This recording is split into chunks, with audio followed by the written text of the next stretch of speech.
The problem with YouTube is anybody with a camera can become a teacher and tends to teach what is the contemporary interests of the bass community at this time.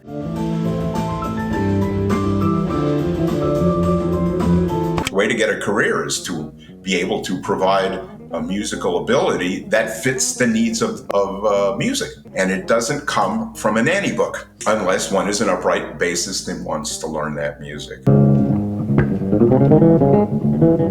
My feeling, red flags in teachers are anybody that doesn't teach written academic music based in the harmony of jazz or contemporary harmony chords.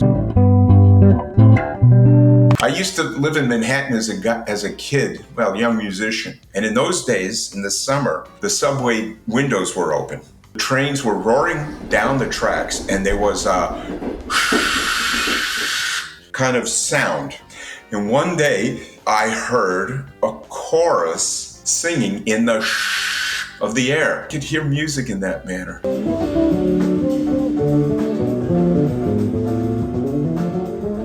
Jeff Berlin, welcome to the Rhinestone Podcast. How are you doing, my friend? I got to tell you, that was quite flattering, man. I'm quite overwhelmed.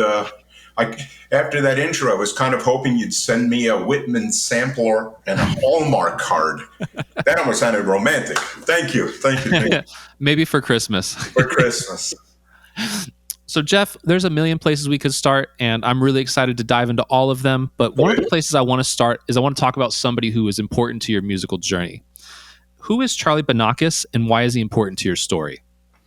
Charlie Banacos was possibly among the top 3 of the greatest jazz educators of the 20th century.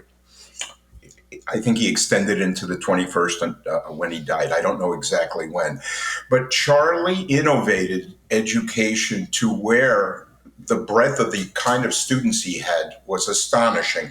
People that went to Berklee at the time were on his waiting list because they wanted to study with him at the same time.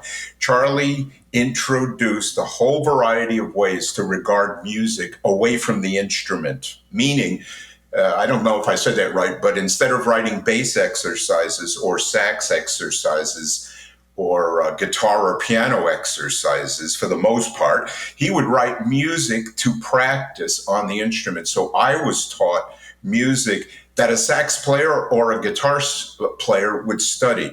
And it was Charlie particularly and almost uniquely that introduced me to the concept that teaching music is more impactful on us than teaching the instrument. And that's a point so well proven amongst his student list, the people that studied with him, that I continue it to this day. To pursue music on the instrument raises up the instrument, our ability to play, and increases our ability to understand it through music. There's no flaw here. So that's who Charlie was, a total innovator, one of the greatest jazz educators that ever lived. So when you say practice music versus practicing an instrument, can you give me an example of the difference between the two? Well, the difference is, I'll give an example of an exercise that he taught, which he humorously referred to as double mambos. He got it from a John Coltrane and McCoy Tyner point of playing. Coltrane, everyone knows, the sax player. McCoy Tyner was one of the greatest pianists in jazz. And what Charlie noticed is that in playing solos, McCoy in particular would identify chords in a scale. So in C7, C, D, E, F, G, A, B flat, C, he noticed that McCoy would play a C triad, C, E, G, and then play a B flat triad, B flat, D, F. So by playing triads, the A is excluded. And by playing triads, it opens the harmony and gets us to play in ways that define C7 in this example far, far more distinctly than as a scale. Scale players will go sa ba da ba da da da da da da da da da da da da da. using the triads, you will play more chords, which is a vertical approach. Da da da da da da da do da do do do da da do do da do da do da. Now everything I sang is out of C7. So in this little verbal example, I didn't take the bass out. I don't know if you want me to. I could. You're fine. You're fine. All right.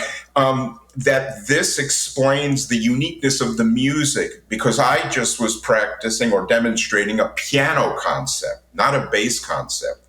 The bass was incidental. So then, what are some of the things, I guess, taking that from learning the practicing the music that apply to being like on the bandstand, quote unquote? Like, are those things that are practical, or are they just more theory, or are they more like ideas or concepts? Like, how do you bring those to the bandstand?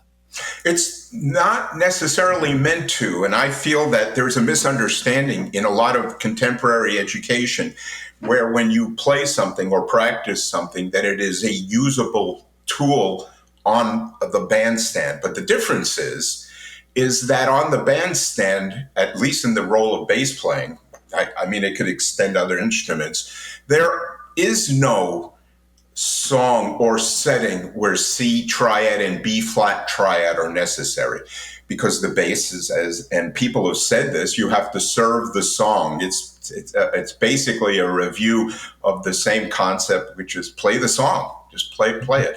So where I feel people get a little bit unclear about this is that as I play the things that are not usual for me to play, I become increasingly aware of the possibilities harmonically that I wouldn't have had. But when I get on a gig, well, usually I'm a jazz player, so now I guess I will sort of try these things out. But since most people tend to stick to contemporary music or pop or rock or slap or such, there sort of isn't a cross interconnective use of what we practice and put it on a bandstand, because the bandstand is the song. And I'm only sort of paraphrasing what people have written to me online, is that I'm here to serve the song. Essentially, everybody's here to serve the song. If I play a solo and I play within the harmony, I'm serving the song, but I'm doing it my way. So a long way around the barn, what we practice is not what we play, because practicing is a regard of information that we don't know. Playing is the output of information we've already learned. So the concepts of playing and practicing, interestingly, are diametric opposites. They aren't applicable to each other because the intentions are different. You see what I mean? So if people want to play well on a bandstand, the simplest and actually most perfect way to do it is listen to the song that someone has already recorded. Usually people play music that's recorded, not their own music. It happens, but that's not usually the case. Listen to the bass parts, practice the bass parts, and the bandstand is covered. And it always has been. So the myth of the uniqueness of bandstand bass playing and such a thing, and I use the word myth because we as a community tend to invent problems, which then requires we have to invent solutions for them. That's a pretty common overview, I think, of what I've seen online and from bass players, when the fact is to play on a bandstand means play the song, and everybody can do it. Does that help? Yeah, no, absolutely. I think that's an interesting concept. So let's talk about practicing. Let's go into practicing here, because I find your approach to learning the bass to be counterculture to everything that's out there right now. And I love it. I love it because I went to music school for a few years, and I went as a jazz musician, and I ended up spending a lot of time with the classical people. And I find your way of teaching music to jazz musicians is almost more of like the way that classical musicians approach music, as opposed to jazz guys, even though you do teach. Well said. Very much so. And I'm very interested in a lot of your things. And so one of the ones I'm actually really interested is you talk a lot about etudes, which is, again, etudes, excuse me. And etudes is one of those things where jazz musicians 99% of them have not touched an etude, and at the same time, it's something that you push. And I've seen a lot of classical musicians, that you learn all these kinds of etudes from Mozart and people like that. So why should somebody use an etude instead of like maybe transcribing or something like that? Okay, well, etudes are essentially works, and the works are essentially exercises. Mm-hmm. And the exercises are essentially specific to each instrument. So if you look at the etudes, let's say the Nanny book, the upright book, the Samandal, there's one or two others, and I can never quite remember them. The literature of the etude for the upright was written specific to the instrument and to the literature that the etudes were preparing students to eventually play. It doesn't have a connection with jazz. What etudes are reading exercises essentially for the upright bass player. I'm a violinist, or was a violinist for 10 years, and I've played dozens and dozens and practiced dozens of etudes. And the etudes were to teach the instrument using harmony and written music to do so. Where I think a confusion is that jazz is not an etude-oriented music, and that etudes are not going to benefit anyone that is, let's say, into jazz. At the same time, jazz harmony is, as I said with Charlie Banacos, the C and B flat, and there's a billion other little examples, is based upon representing chords, not particularly scales, but chords. And chords is the substance of jazz, that every jazz tune, except of course if you're playing outside and the exceptions to the rule, jazz is a chordal art form. Etudes is nothing to do with chordal art form as a core. So the idea that you have to play etudes is really for reading purposes for upright bass players. I never really agreed that etudes were applicable to the electric bass reading, because although it's reading, there can't be anything negative about reading. The etudes are not written to adjust, have not been written to join with the harmony that is used in the 21st century. So the etudes, which are kind of essentially bowing books, don't apply to the electric bass, and I feel that using them to teach electric bass players might be because teachers don't know enough about harmony in order to teach it to students, which is what students need to learn. So etudes is a reading concept. There's nothing wrong in it, whereby to combine etudes with jazz, I think, is a misunderstanding on the part of some people that might do so. Did I answer you well? I think so. So do you think it's more for like technique then? I mean, you said reading, but is it like the way I always understood etudes was as if it was a way to practice certain techniques and certain independence in the motion that you're using. Is that kind of more or less what we're getting at there, or is it? You said reading, but is that more how you approach them? Well, everything one ever practices develops technique. So there's a slight misunderstanding here too, that if you practice C, E, G, B flat, D, F, try it. I mean, you're a guitar player, so afterward, practice C triad and B flat triad and do it for a minute. And you'll notice that the technique has not equaled the understanding of the pitches. So everything we practice, if it's meaningful music, includes as a mandate technique. Technique comes from the representation of pitch. And I'll suggest that there's no exceptions to this. So the idea of developing technique seems to be another invention. Got to develop your technique. String crossings, often without harmony. When bo do do do do do do do do do do do. You've heard this line. Do do da da da. It's a simple example, but that's a string crossing bass line. Bo do do. It's string crossing.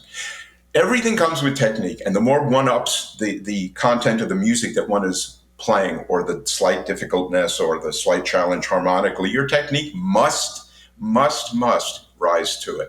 So etudes, again, I think are misused by people that teach with them. Can't hurt people, like I said. There's no negative, but I don't see the positive when a lot of other exercises based in the harmony of the 21st century, because people say that they want to have a career as bass players.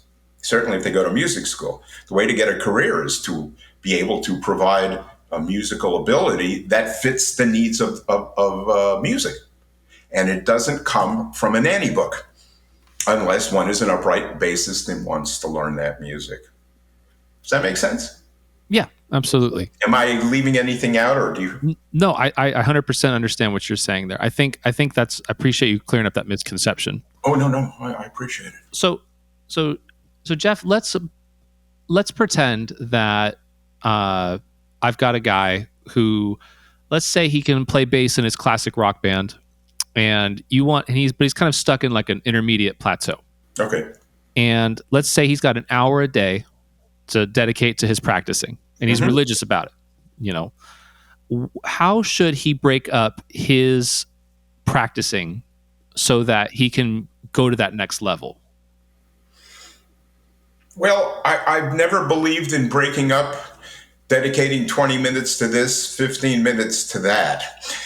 And the reason is because there isn't a musical result that can be realized, in my view. So if the intermediate player, chooses, which is his right or her right, not to read music, the way that one would improve would be to put on a record, assuming there still are records. I'm not quite sure the format that people listen to music to, so I'm a little naive, pardon me. Yeah, so say Spotify. Huh? So we could say Spotify. Spotify is out there. Well, if one is guided to one tune, a jazz tune, and would, as a project, learn the solo at the speed that they can and dissect it by ear, that's ear training. Figure out where the notes are on the neck, that's bass improvement, and then try to play the solo for 3 weeks or 4 weeks or something, which is the raise in harmony, physical technical application of playing the notes, the articulation of playing the notes. There's just no flaw here. So I, as a figure in teaching, would say there's no warm-ups that are necessary, because people won't injure themselves by going into practicing without warm-ups. I feel that's another myth, unless you tend to play very hard. I saw a video of Flea playing Teen Town acoustically. He just played Teen Town on the electric bass. And I marveled that he didn't develop carpal tunnel or some kind of an injury from how hard he was playing. So if this intermediate bassist wants to improve, one, don't be afraid of jazz. You can practice something without having to play it as a art choice or professional choice. What a jazz solo means is that you have to identify harmony and you have to physically articulate it. Again, there's no flaw here. And I have a couple of exercises I wrote out that are 2 bars long or 4 bars long. And I do them in 12 keys. I did anyway when I was younger.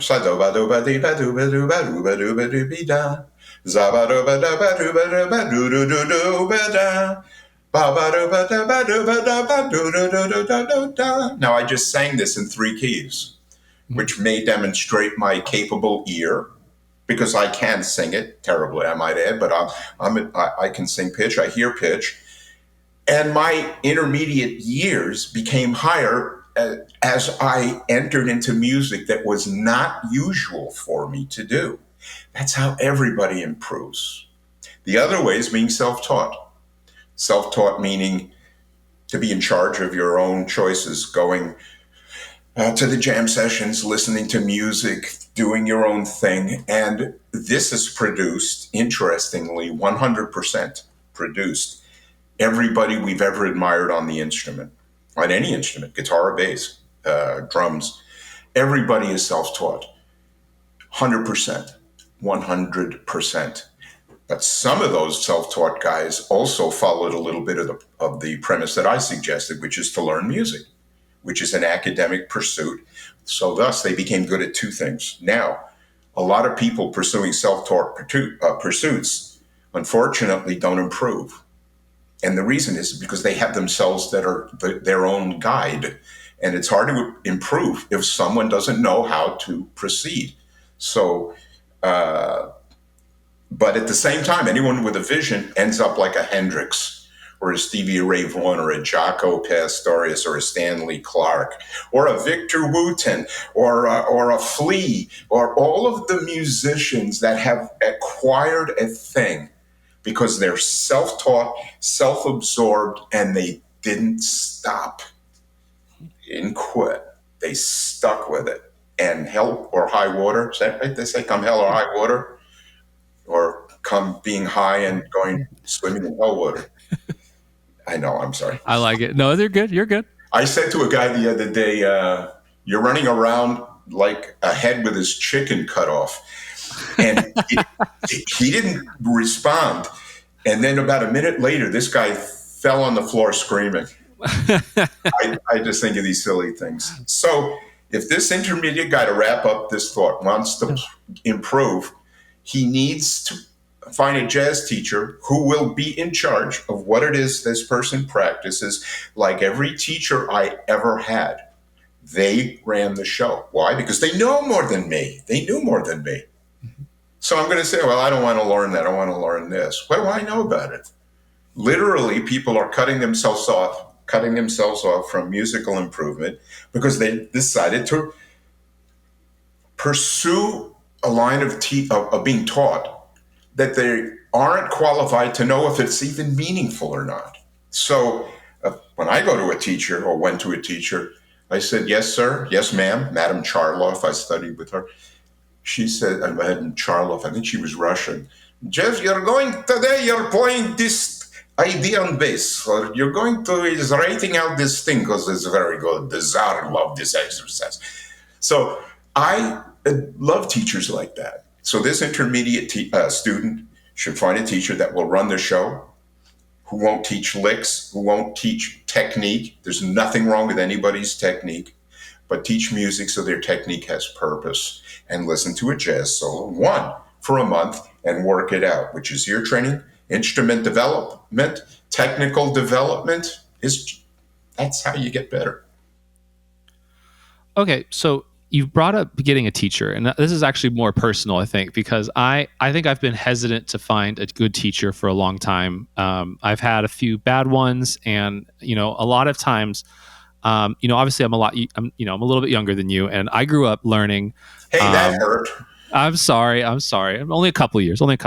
Give me 10 minutes. I'll come over there. I'll show you. That's right. But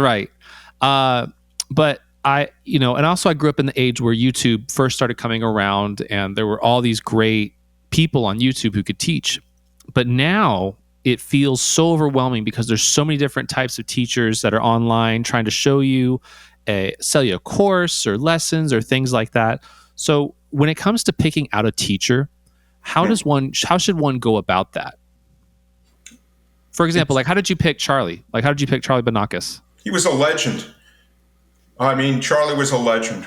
He started out, I think in a room in his house, if I remember correctly.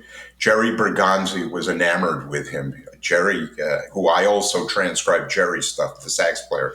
He teaches a lot of the principles. Charlie was a legend. And I was in New York. Check this out. Show you how silly I am.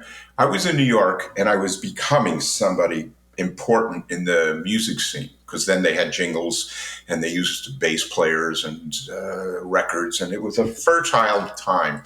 And one day I said, something? I really don't know how to play.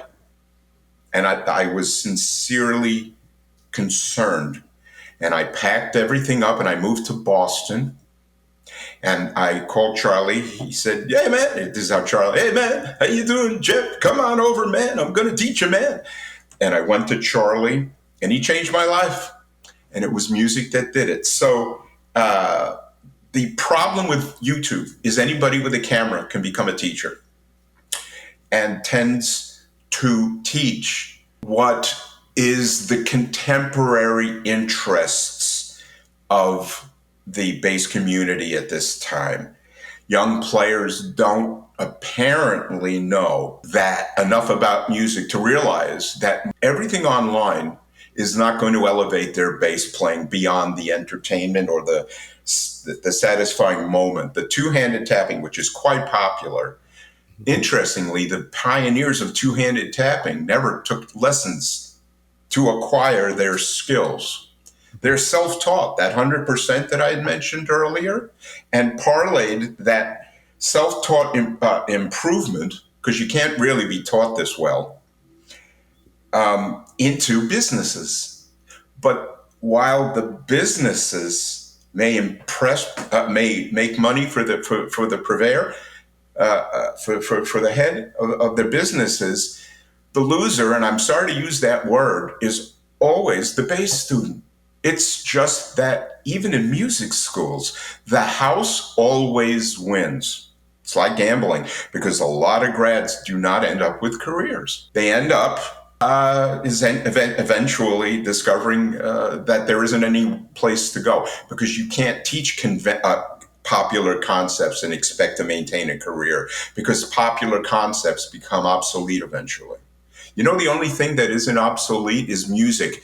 If you, and I did this, can I share a thought? Absolutely. Go for it. If you go back, not to the 19th or 18th centuries, it's there too, but for practical conversation purposes, if you go back to the 1900s, the 1906, 07s, 1910, I did this. I went online and heard a lot of those, what do they call them, LPs or I can't remember what they used to call records, 78s, the scratchy ones, the kind of Rudy Valley, when the sun is up, you know, that type of music. And you listen to those bands, they're in time, they're locked, and they all are harmonically liberated. And if you go to the 1920s or 30s, when Louis Armstrong liberated improvisation, and then the small groups became popular in the 1940s, where big bands came along, and then later bebop, Charlie Parker, Dizzy Gillespie, 1950s R&B rock, Elvis,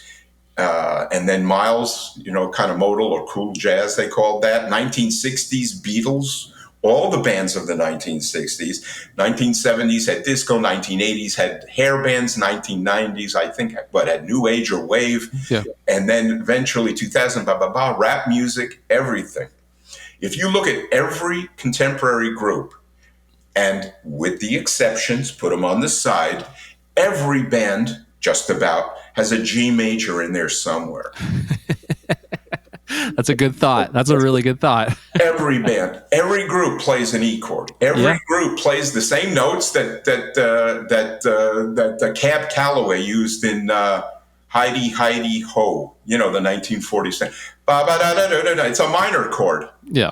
You know, so where I feel the educational concepts online are going to, and I got to put it in this clear manner, are going to fail people is because while they're enjoying the satisfaction of practicing these things today, they will not sustain themselves in the future of bass playing, because this is going to change. One day elbow playing will come in, or one day scratching or wiping or tapping. You know what I'm saying? There is something that's coming, because I just listed 10 or 11 decades with different styles completely. So the only thing that ties everything together is harmony. And I feel the whole bass education thing, which does not make me popular, and I hear that and I say, I agree, you guys don't like my views. Show me where they're flawed, and I'll stop. Yeah. I'll stop right now. Show me where my views are flawed. And with respect, it hasn't happened. But merely sharing what I share is not a popular thing. So that's not going to stop me here, because people need a champion for truth and being taught. And in that regard, music in the practical sense, the harmonic sense, the practicing of it, and the listening to records and listening and practicing the great two-handed tappers. People don't need to look at the videos. People need to sit down and use their ear. And that's where originality comes from. Because if somebody taps like this and somebody imitates it, where's the originality? It's a lesson of function, not the pursuit of something new, which, again, I'm quoting online people. Everybody says you got to break the rule, learn the rules, then break the rules. There are no rules in tapping and slapping. There's nothing that is concrete in it. So the teaching of these things ends essentially the progress, the improvement, the spirit of investigation. And because that's how every two-handed tapper acquired it, and that's how every slapper that people can think of is self-taught. So the nature of being taught slap, you could buy 5 records or 6 and have a good year's worth of work or 6 months, find things, imitate what you hear, even if it's not how this person did it, you're creating something new. That's originality. And nobody's pursuing originality because it's hard. So there's my little monologue, my monologue, and I don't even know if I answered your question. You didn't, but that's okay. What's your question? Ask you, but I'll do it quick. 2 sentences. No, you're good. What are some red flags in teachers, and how do you pick a teacher? My feeling, red flags in teachers are anybody that doesn't teach written academic music based in the harmony of jazz or contemporary harmony, chords. Anybody. Okay. Because how did we learn to read and write? I'm speaking, let's say, to American listeners right now. We learned to read and write the exact same way, and we began using the same grammar. Today, you go online, there are posts flowing with expression and feeling and opinion and vision, and they learned how to read and write just as you did and just as I did. So where people are, I believe, the red flag is being taught where I'll teach you how to get a gig, which no one should teach in my view, because most people don't get that gig. The red flag is teaching people anything other than the regard of an instrument using music that flourishes in harmony and is a part of the very construction of music itself. If there's a rock tune in the key of E and somebody plays an E and a B and an E, they're functioning in harmony. And in that context, the red flags are, in my opinion, schools, teachers, events, clinics, camps, gatherings, videos. If music in a crucially combined and, you know what I mean, a functional manner of the substance of music isn't taught, people won't improve. And I'll use the last 10 years as evidence of that. Yeah, and I think so. You know, I went to music school, and so when I went to music school, I had a realization my sophomore year, because the first year I went there, you know, I saw everybody who played and graduated and stuff like that. And then my sophomore year, I went back and I realized that all the people who had graduated had done either one of 2 things. They had gone on to grad school, which is more school to go do. And the second thing they had done was they had stopped pursuing music and like getting better at music because they were no longer in school. They no longer had the academic rigor to do it. And I realized very quickly that if I was going to become a professional musician, I needed to get out of music school because I was going to be a dead end road. I didn't want to go to school for 6 years like that. And I wanted to keep pursuing music. So it was one of the reasons. Obviously, I ran out of money too, because it's also super expensive. But so I 100% agree. 100% agree on that. But that's also been one of the reasons I've been so hesitant to get a teacher in the 15 years since, you know? Yeah, music schools in the area of teaching ear training,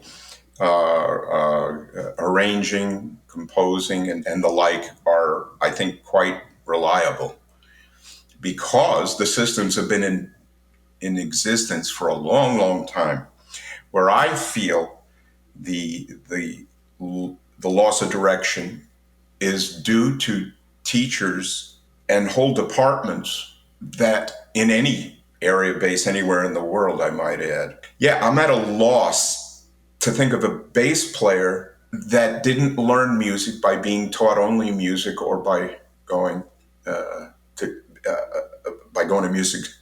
I Yep, let's do it again. Go for it. I'm kind of at a loss of thinking of a bass player that didn't learn how to play by being self-taught or wasn't taught written music. And I'll go to two bassists, Jaco Pastorius and James Jamerson. They tend to be regarded as the two best. Jamerson was a jazz upright bass player who, out of function and need, picked up a precision bass and created fairly well instantly his thing because he understood subdivision and took the swing of jazz and entered into the sort of straight eighth note funk Detroit rhythm and created this thing. It wasn't taught, but he was a jazz player and he knew the harmonies. So when you hear him, boom, boom, boom, boom, boom, boom, boom, he's playing in G's, playing in C's, playing in D. Jaco Pastorius was a self-taught bassist, and his genius was evident. It was that guided him, and yet he became an arranger by learning the mechanics of the written page. And the reason I emphasize this is that I believe in music school. Every teacher should be teaching the same curriculum, teaching almost the same way.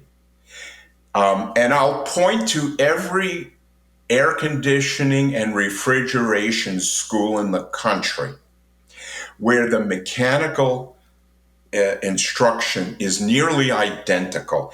Driving lessons, when you're taught, are nearly identical. Everyone knows 10 and 2, or if you see it backwards, 10 and 2. Yeah. Everybody knows these things. The rules of teaching are not going to end up as the function within that thing. So I see the broad teaching of bass as a downward trend where the house will always make money because people trust the school. The teachers that are popular, people will trust them. But at the end of the day, something is missing here. And I believe I know what it is. And again, I don't know if I answered you right, but there I am. Did I? Yeah, you did. You definitely did.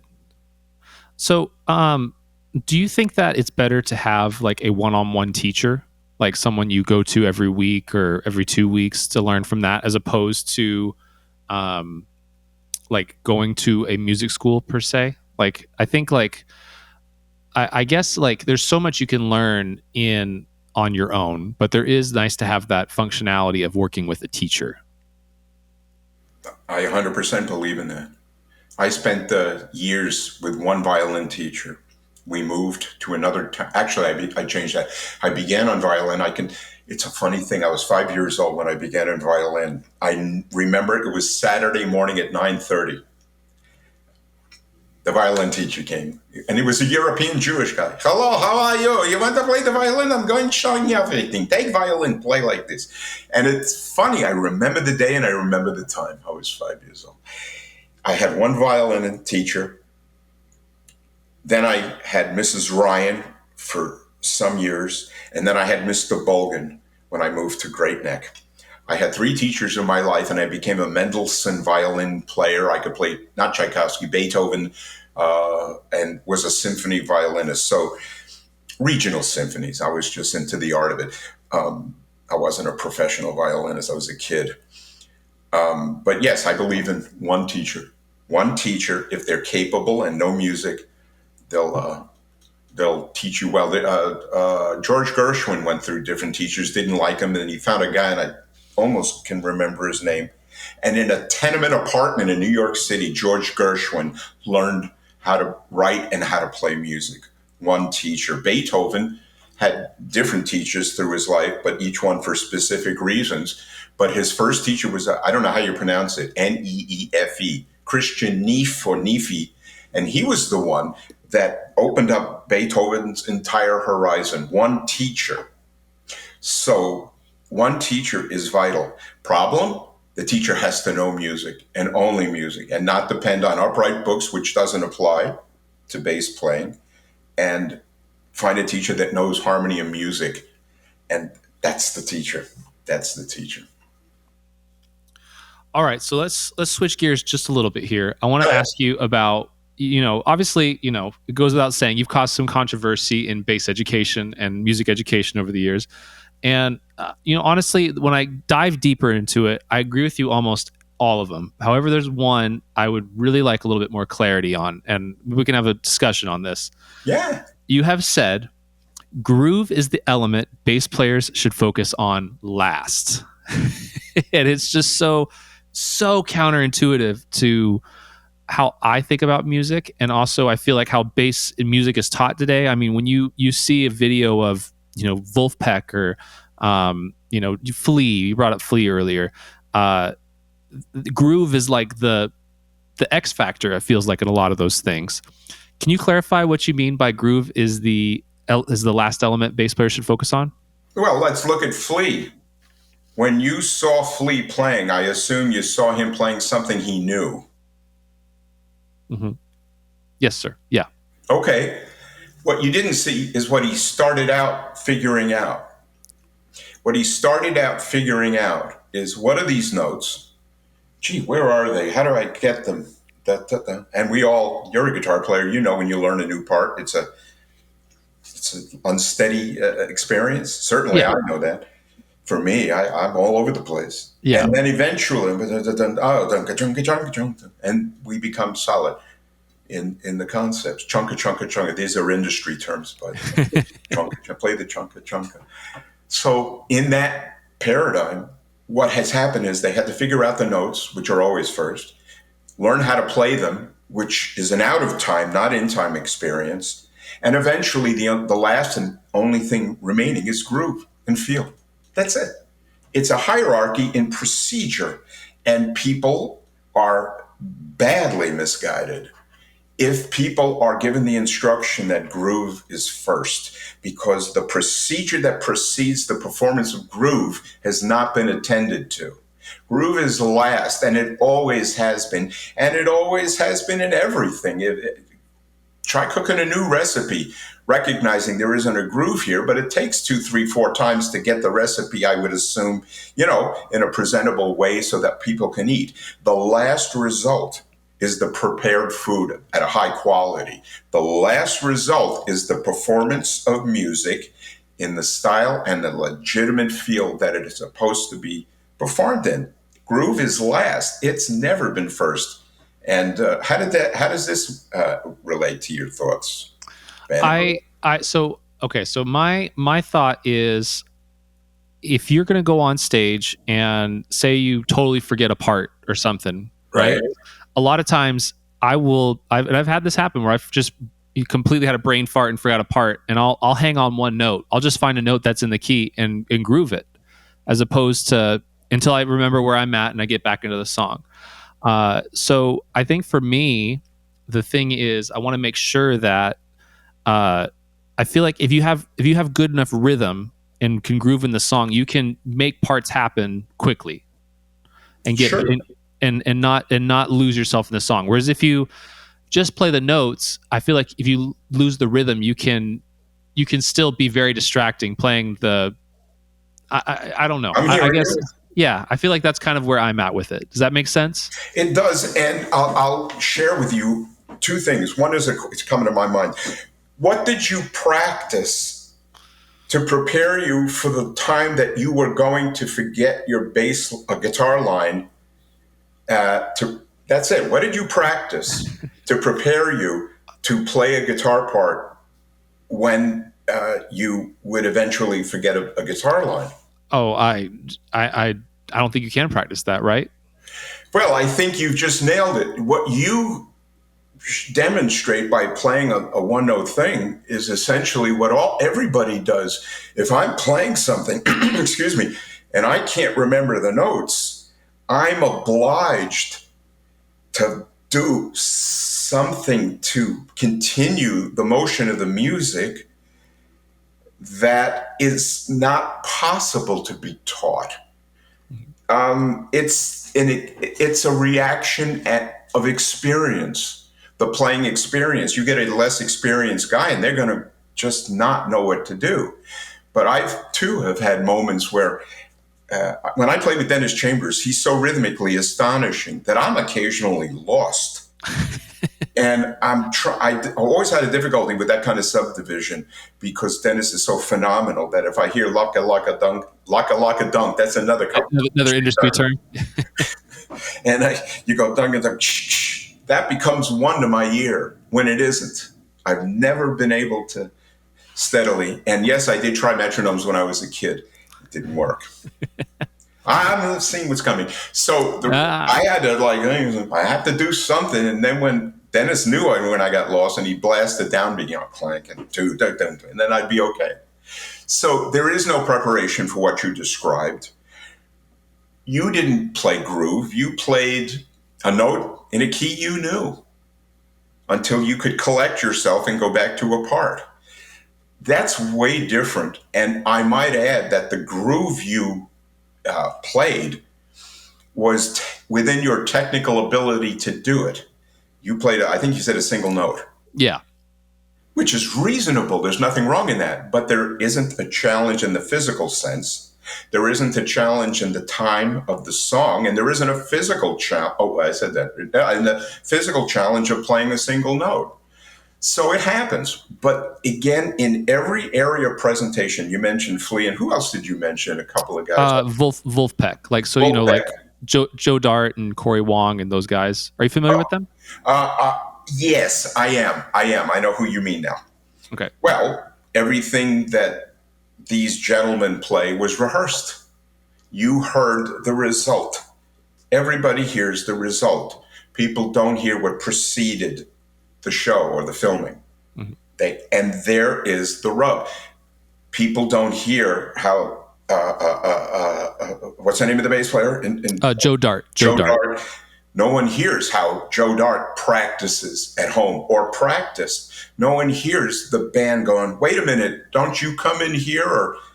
Or what happens? What people hear is the result. In the teaching of music, the result which comes, people don't witness you struggling. And they shouldn't. You're at home, sounding, bumpy and bad. And what the heck is this? That's the purpose of study.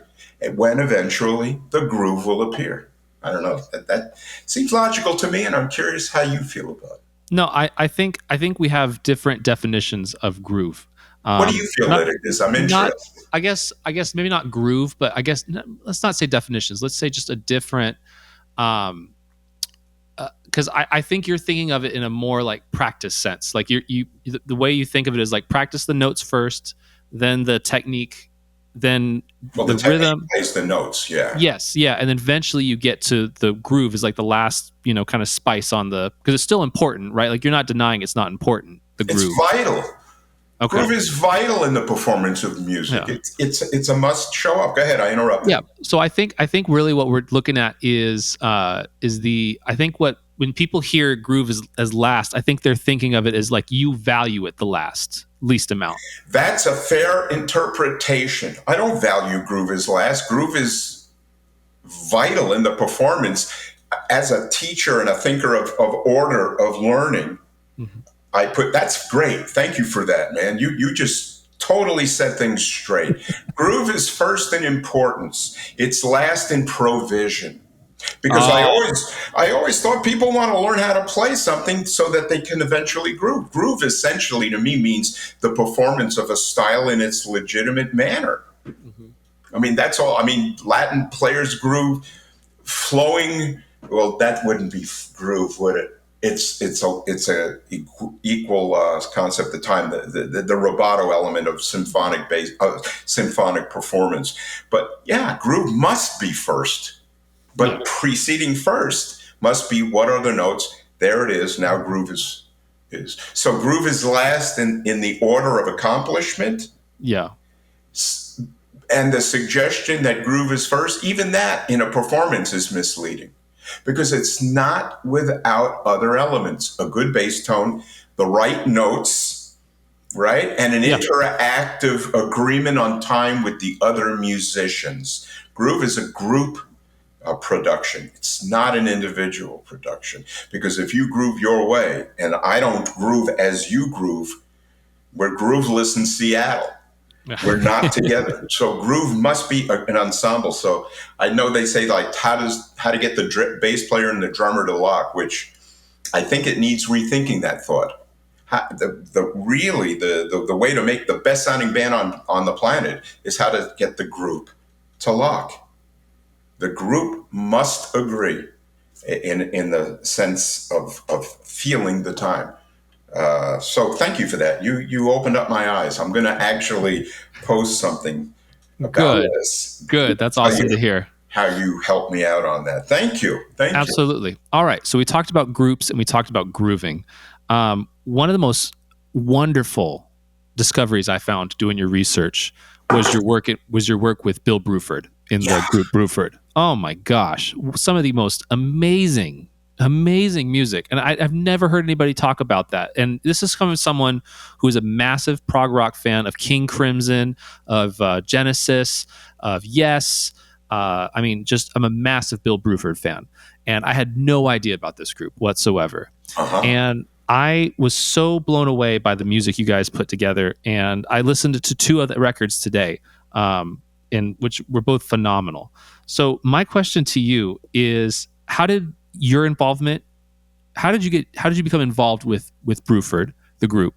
And then my other question is, what was the songwriting process, or maybe the arranging or the composing process like? Because for those who don't know, I don't remember the keyboardist's name, but it's Bill Bruford, it's you, and Allan Holdsworth, who, in my eyes is the most technically gifted guitar player of all time, in a group. And if you look at that on paper, it would seem that it would come off very overplaying, show off, over the top, but it's not. It's incredibly good. I recommend everybody go check it out.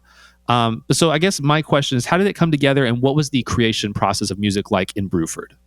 Well, Ray Gomez was a guitar player who was a friend of Patrick Moraz, the keyboardist who replaced Rick Wakeman in Yes. Mm-hmm. Okay, it's one of these little step up, step down stories. I met Carmine Appice, who played with the Vanilla Fudge, and he and I started to play, and Ray Gomez, the guitarist, became part of that band. Ray and I knew each other.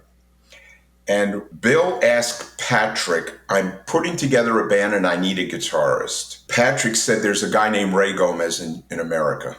He's from Spain, I think, but he lives in America.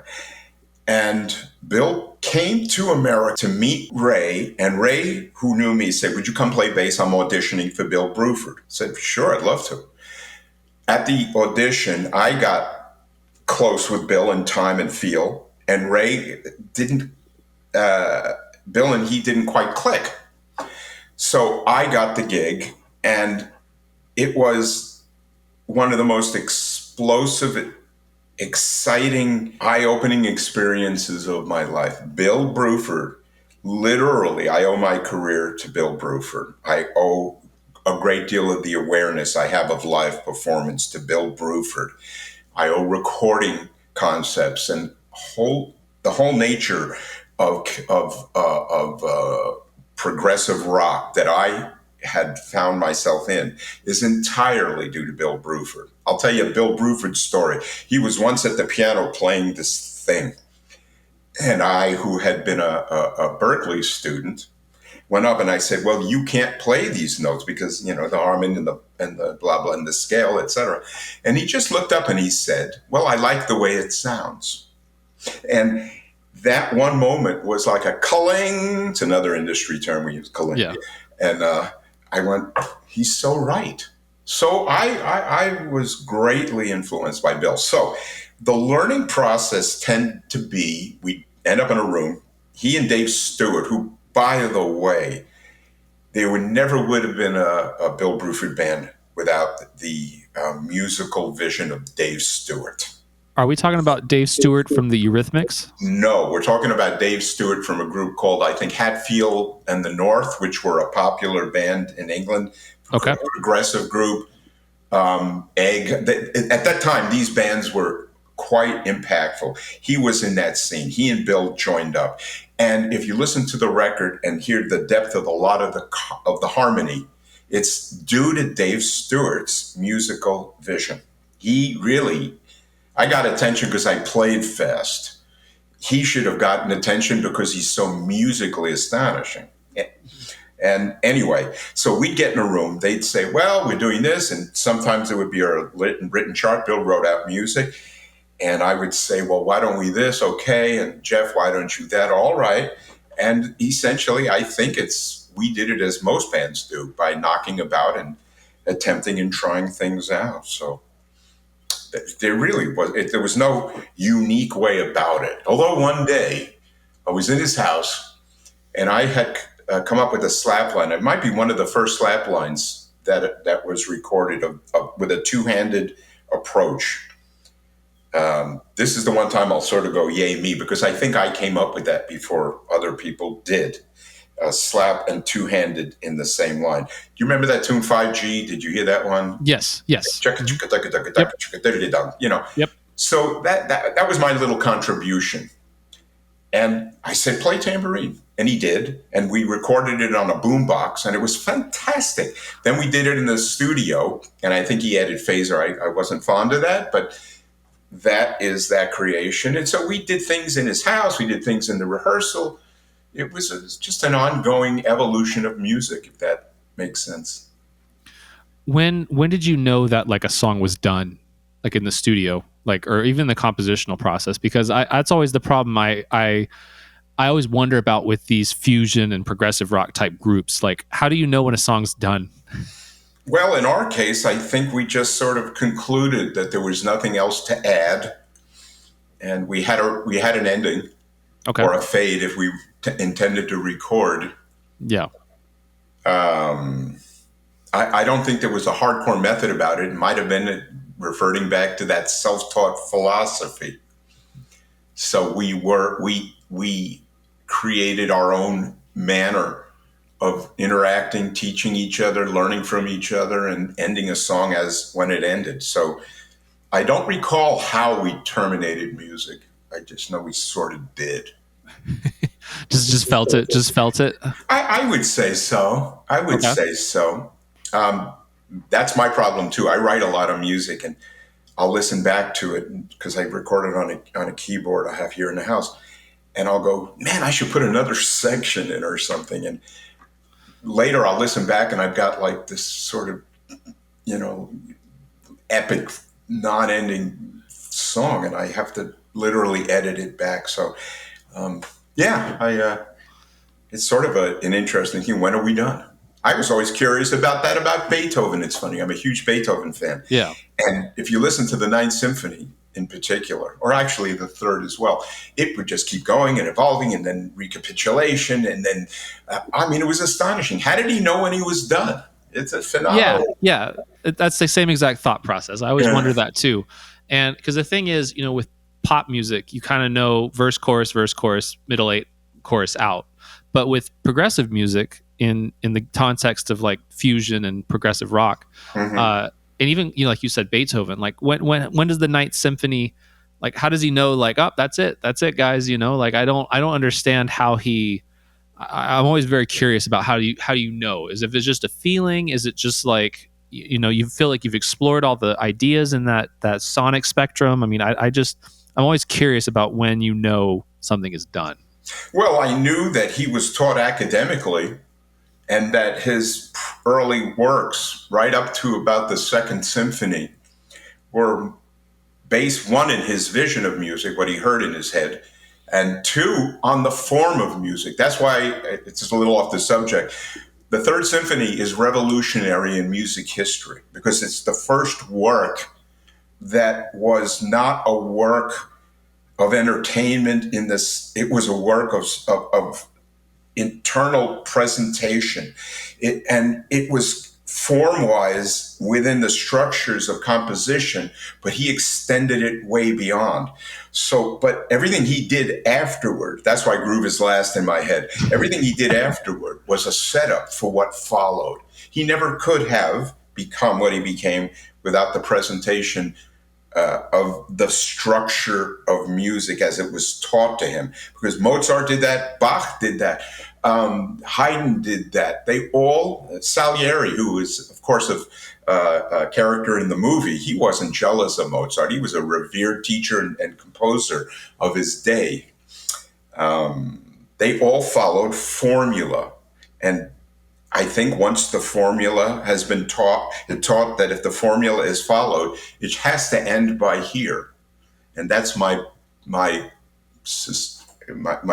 conclusion about that. They follow form. Yeah. Okay, so Jeff, you've had the opportunity to play with who I would say is the greatest bass player of all time in Jaco, and Yes. one of the top 10 technically gifted guitar players in Allan Holdsworth. So I'm going to let you pick who you want to talk about more. But I'm curious about what was it like to play with those artists? My experience with Jaco was one afternoon playing at MI. We jammed on a tune called Invitation. We knew of each other for years. We had never met. And some of my best friends were his best friends, but we never met. We ended up that day, somebody invited him for a clinic at MI, and I was invited to play, so we just played a duet, It's on YouTube, by the way, and it's killer. It's so good.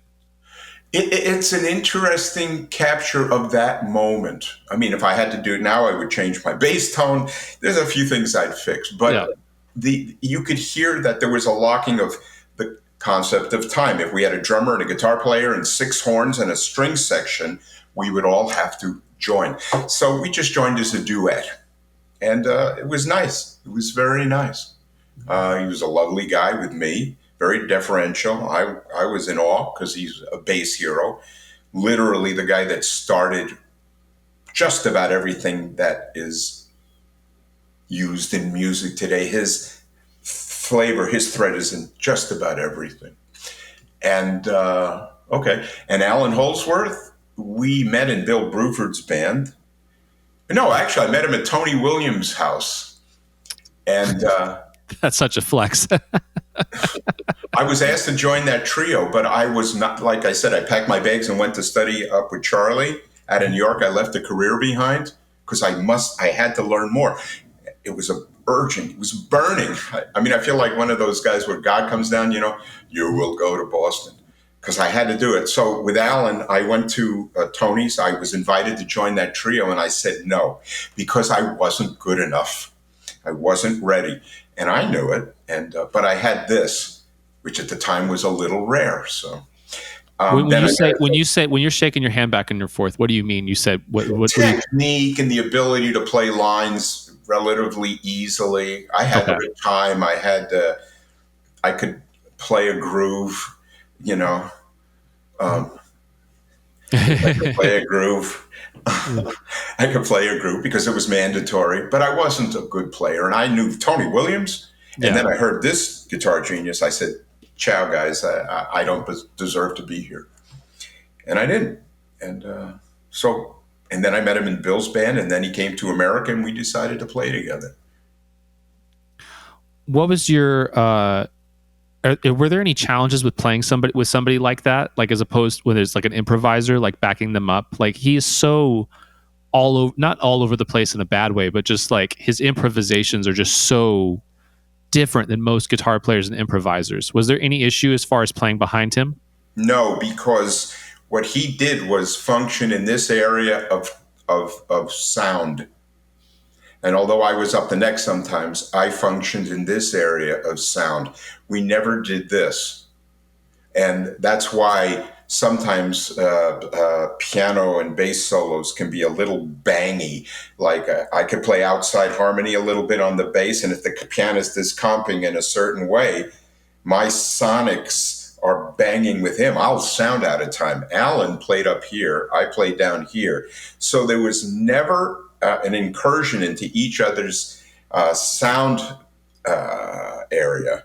There's a word and I can't recall it. Sound space. Yeah. So therefore, we just sort of continued like this. You follow? Mm-hmm. And we never crossed. So there was nothing he played could impact on my playing, whereby I might impact more with him, because if I change the bass note, which is my want, I like doing that, at least in the artful pursuits that I endeavor to do.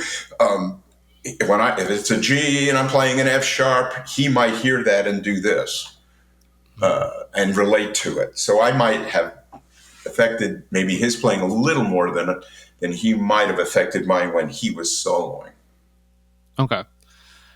So one of the things I love about you as an improviser, and you can find this in your jazz works. We can find this even with Bruford, but your bass playing, especially when you solo, is incredibly melodic for a bass player.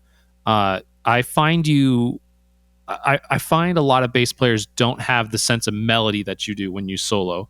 How do you develop such a strong melodic vocabulary as a bass player?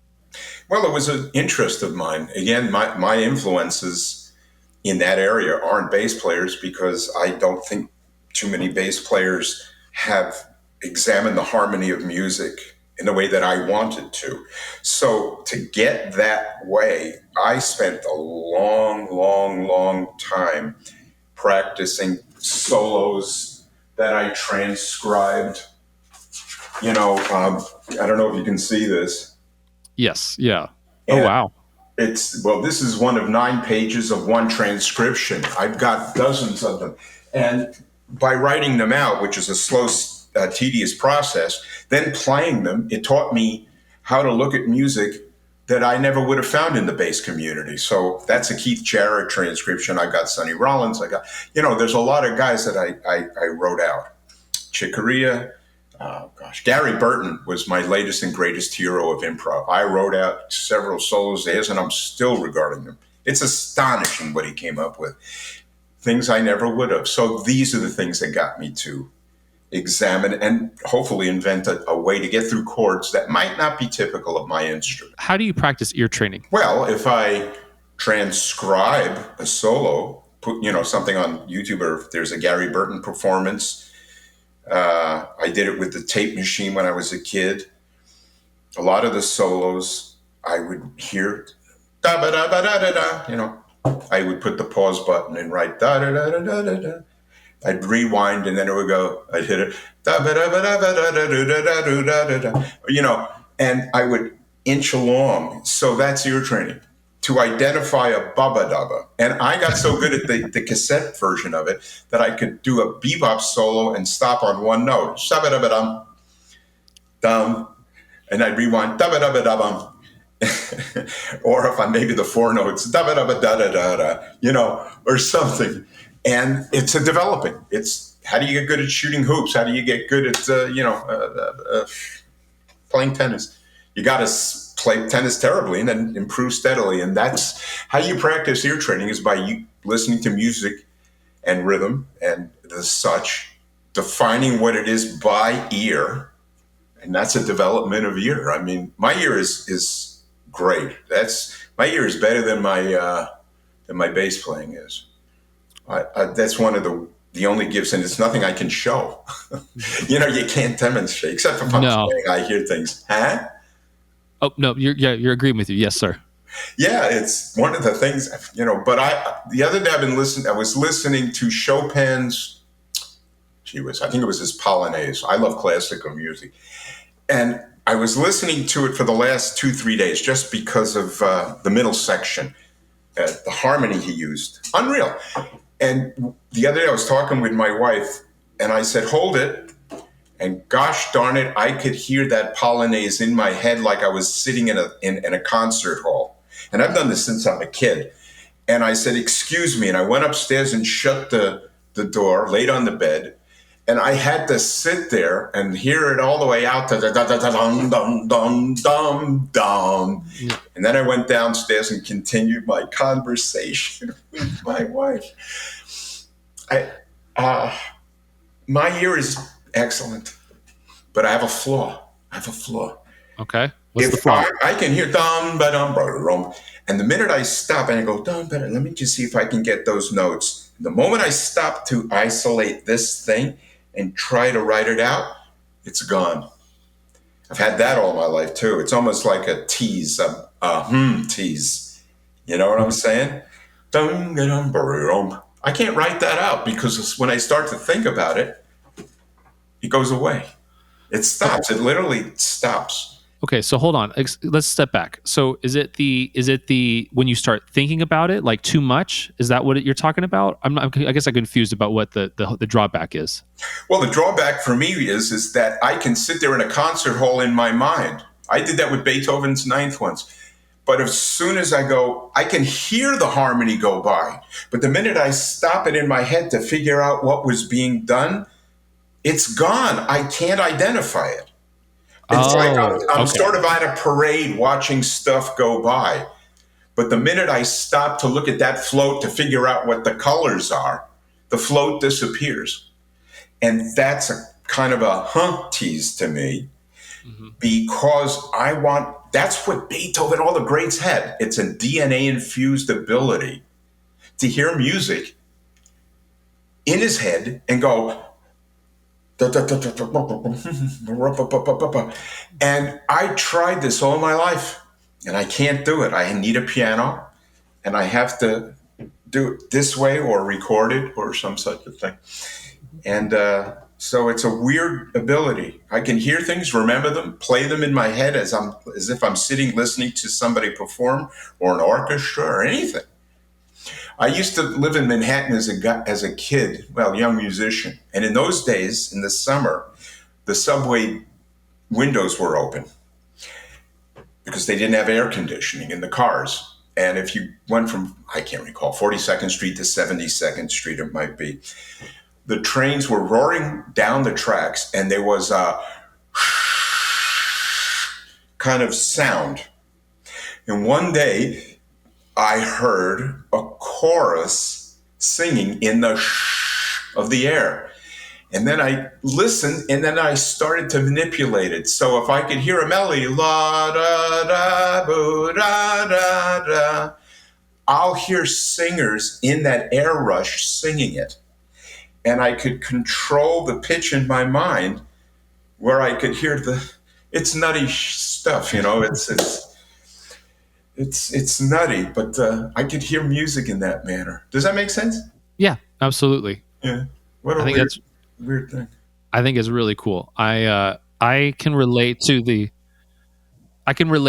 like zoning out and just getting into the music and like I one of the reasons I feel like I was able to become a producer really quickly was because I had like an innate ability to like hear the different sounds and like imagine, like I can't remember lyrics to save my life, but I can remember like the vocal sound, the snare sound, how it's mixed. I can remember all that from memory, and I've played almost full albums in my head where You have I've that, buddy. You have that. yeah, and so it Have does. that, Banner. So it's maybe not necessarily for ear training, but for production wise, like I can hear like, oh, okay, well he used a Fender Strat, plugged it into a 4x12, I could do that kind of. And it's really cool. It's a very fun skill to have. Yeah. So I can relate to that 100%. Well, I'm impressed with that. I mean, that's really an impressive thing. Yeah, the sense of harmony and melody is impressive, and you can do that. I'm impressed, man. Oh, well, thank you so much. I'm impressed with yours. I'm more impressed with yours. I wish I could do the ear training. Well, the ear training isn't hard. I mean, you have a means to slow the. There's a, what do they call that? A sprocket settings.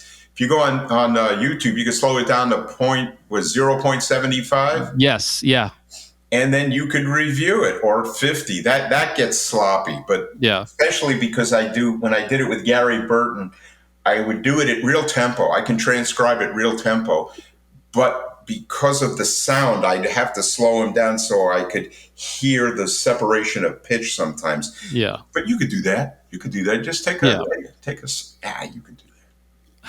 All right, I'm doing it. I'm doing it after this. You got me. You called me out. I got to do it. Yeah, I called you out. You know when you, because you are who you are. That's how you know. Absolutely. So, obviously we've talked about some of the people you've played with, Bill Bruford. We've talked about Jaco. We've talked about Allan Holdsworth. However, you played with arguably one of my top 5 favorite musicians ever. It was briefly for a short time, but I'm very curious about your time with Frank Zappa. Can you explain to me how you got involved with Frank Zappa? I think it was Vinny that had mentioned me to him. A few guys. As I said, I was sort of at a height of rep at that time, and I went to Frank's and came up. He shook hands. His music was challenging beyond belief because even as a violinist, I never quite saw that. So I spent a lot of time practicing it. And one day I asked him for a raise, and he fired me. No. And, well, it's in his book, and you may know, and other people do, that I own to a very troubling past bad behavior on my part, a rough upbringing, and it didn't prepare me well for life. So I was in a period where my conduct was not good. And so it was one of the things that got me to go to therapy. And I'm glad I did because it helped me to resolve a lot of things. So today, I would do everything differently. But what I did before got me to be the man I am today. So I'm grateful for the journey. And I mean that. Yeah. But with Frank, we rehearsed these songs, and I actually have to admit that music wasn't quite where I wanted to be anyway. I mean, he's a legend. And but what era, like what years was this? Like as a Zappa head, I'm curious. It was 1980s. Okay, so this is like after Apostrophe and Overnight Sensation, and I think Joe's Garage was out at that point, somewhere in there.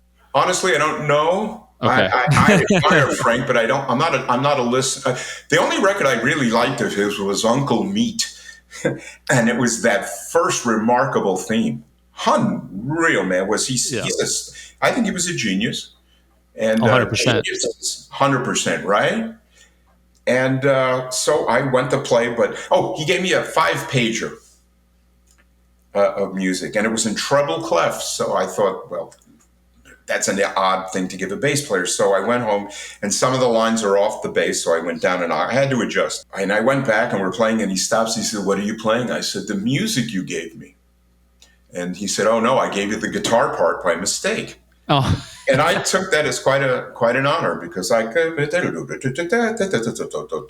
yeah. But ultimately, it really wasn't for me. Gotcha. Well, I mean, that's still a cool experience. Like you got to have that one for sure. Oh, no doubt.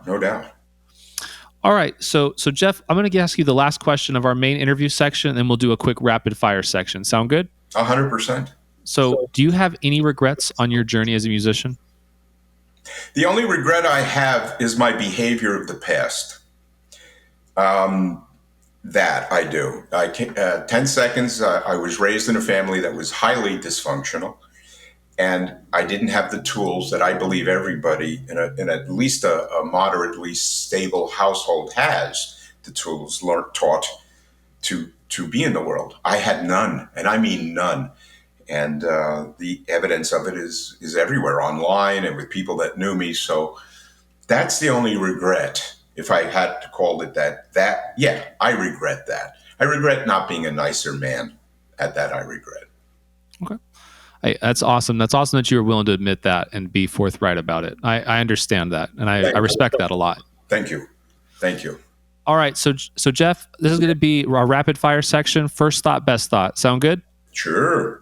Okay. What is the last album that blew your mind? I haven't listened to an album in a long time. Okay. There's I can't remember his name. The guy who wrote Cavaliere Rusticana, and he's an Italian composer, Magnani, and I heard some of that stuff online, and it blew my mind. That opera, Rusticana, Cavaliere Rusticana, blew my mind. Okay. We'll have to get a link from you on that one. All right. Who is a bass player that deserves more attention? I'd say Michael Manring. Yeah. Because Michael is so original that there's nobody that was like him. And his contribution to music and bass is beyond belief. We had Michael on the podcast, and it was by far one of the most eye-opening conversations. That man is so obsessed with music. He's so obsessed with ethnomusicology. Mm-hmm. He was telling me about this bass player from this special region of Madagascar, and he's like, you got to listen to it. You got to listen to it. And I couldn't find it on YouTube, so he ended up sending me some MP3 files of this bass player, and he was so right. It was some of the most amazing stuff you've ever heard. Send me. I got it. I want to hear. Yeah, absolutely. I will do. And Michael is just is like you said, he's just such a next level. He's one that's took the rules and has just completely taken him to a whole new level. He is definitely somebody that practiced music and took it and became original with it. Bingo. Yeah, we love Michael. Check him out. Episode 15, Rhinestone Podcast, everybody. If you lost all of your gear and had to start over with only $1,000, what would you get? Mark bass. Okay. I'd get a Mark bass amplifier, secondhand or original. Okay. What is a concert you attended that surprised you? I never attended a concert that surprised me. I ended a concert that I felt would end up as it did, and it did. And I don't recall any surprises. Okay, I went years ago to a McCartney concert, and he was playing Live and Let Die. And every time that downbeat came in, Live and Let Die, boom, they set off pyrotechnic explosions, and I left the seat. I went 10 feet in the air. So if that constitutes a surprise, then I was scared out of my mind. That's a good one. I mean, hey, the pyrotechnics, they worked, right? Boom, I went this way like that cat in the Warner Brothers when the dog gets up behind. Yeah. And the cat goes straight up. That was me. They live and let die. Kapow. That's awesome. How do you recover from a bad gig? It disappears over time. I reflect on it. I regret it. And have the faith that the next time will be better. Okay. What took you from a beginner musician to an intermediate musician? The desire to play better. And what took you from an intermediate musician to an advanced musician? A greater desire to play better. I love it. That's the best answer so far. Who is a bass player you look up to?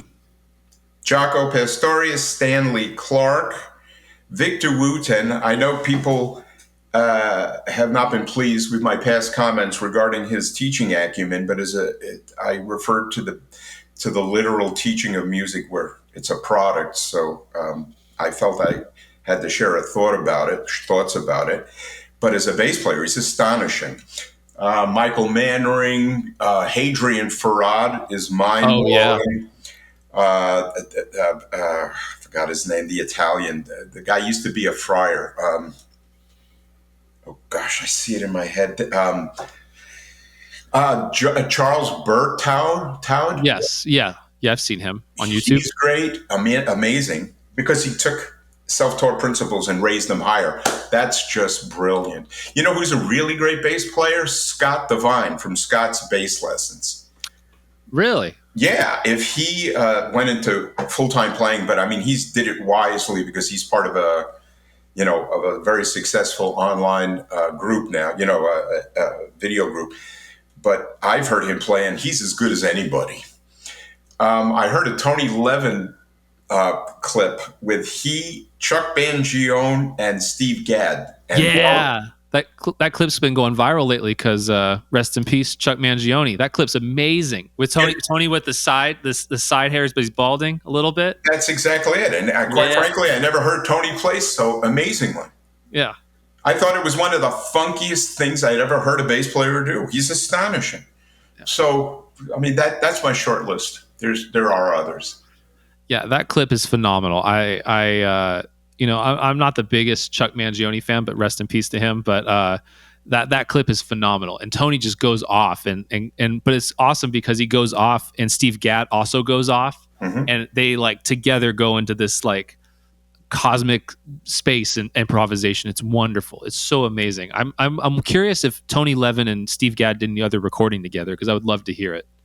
It's likely. I'm sure these guys played quite a quite a bit together in the studio. But to defend or to comment about the late Chuck Mangione, he made money playing, let's say, commercial music, which is rare. I think the only other successful example of it might be Kenny G.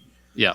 There are others. I just can't quite think who. Yeah. But he was a good enough jazz improviser where he played with Art Blakey. And Art Blakey is a college of the highest level of musicality there was in jazz. So, and that clip that I'm referring to is a trio. Chuck Mangione soloing on a blues. And it was, I want to write this solo out. So yeah, Chuck was really as good a jazz improviser as almost anybody else. But when he got famous, good for him, man. Yeah, good for him. He made a lot of money, probably more than you and I'll ever make. From I'm going to do it in minor. So, you know what? You should strike while the tension's there. You should make it tonight. Post it. All right. And then last question, Jeff. What do people get wrong about being a musician? That they think they'll make a career out of it. That they think that time comes from a metronome. That they learn. I don't know. I'll end here. That okay. No. Back up. I want to. Okay. How do you learn time without a metronome? I know I said it was your last question, but I'm curious now. Well, I guess the example is in the history of bass. If most of the bass players from the, let's say, 50s, 60s, then 70s disco came in, so I think click became more of a thing. But from 60s back, 50s, the bass players that played in juke joints, black musicians in America, the Delta blues guys, the Chicago blues guys, the small community rural musicians that played bass upright and then eventually electric, could not afford a metronome as it was a luxury item. And the reliance on a metronome never existed in contemporary bass. And as music evolved, the interesting thing is it still remains in 4/4 for the most part. Not referring to the remarkably varied music Tool or whomever, a Gentle Giant, that thing. Yeah. But there is enough precedence to show people that the groove, using that word because it exists, and I follow the nature or the tenet of groove, that time comes from experience. And it comes from being in it. And most of the time, people that adhere to the use of groove might be people that don't play enough and aren't that skilled on the bass, not yet. They could be. And if one doesn't put away a click and endeavor to develop time internally, unfortunately, they'll be stuck with a device to guide them in a downbeat that anyone else in music history could play with ease.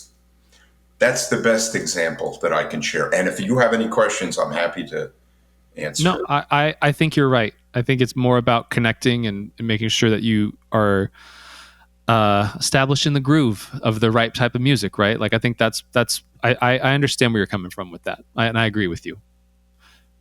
Thank you. Thank you. All right. I do have one other last question. This is kind of a bonus question because I'm curious. How did you get Ric Flair in your instructional video?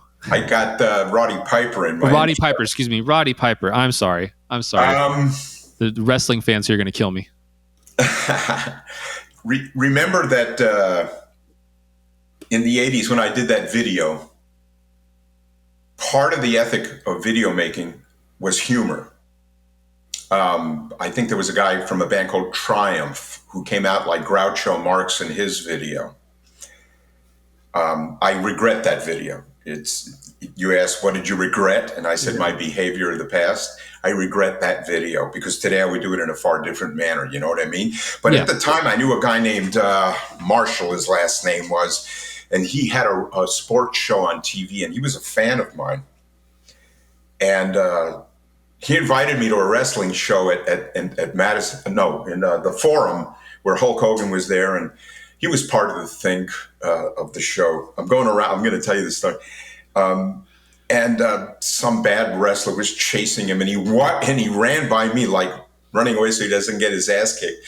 And he saw me in the crowd, and he kind of leaned over and Larry Marshall, what the hell was his name? And he said, "Hey, Jeff," and he kept going. So I saw him one day, and I said, I'm doing a video. Boy, I love Roddy Piper. I think he's the cleverest interviewee that I ever saw in the WWF at the time. And Scott Henderson was a huge fan, and I was we loved that era of wrestling. And I said, I'd sure like to have him for my video.